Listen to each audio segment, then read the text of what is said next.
নিজ হাতে উপার্জিত কামাই এটা পৃথিবীর শ্রেষ্ঠ কামাই, আলহামদুলিল্লাহ। পরিশ্রমের মাধ্যমে যে উপার্জন, এটাকে ইসলাম আমাদেরকে উৎসাহিত করে। শুধু নামাজ, রোজা, জিকির এগুলো নিয়ে ইসলাম আমাদেরকে পড়ে থাকতে বলেনি।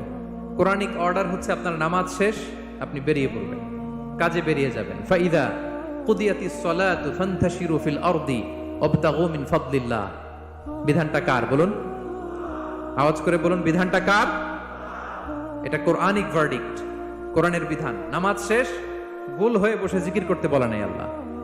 আল্লাহ বলেছে ফান্তাশিরু ফিল আরদ ওয়াবতাগু মিন ফাদলিল্লাহ, জমিনে ছড়িয়ে পড়ো, আল্লাহ রিজিক তালাশ করো। নামাজ শেষ, বেরিয়ে যাবেন। কৃষক চলে যাবে মাঠে,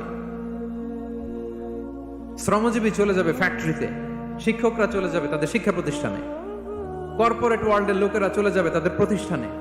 ডেভেলপমেন্ট করতে হবে, সিভিলাইজেশন করতে হবে। নামাজের পরে গোল হয়ে বসে থাকা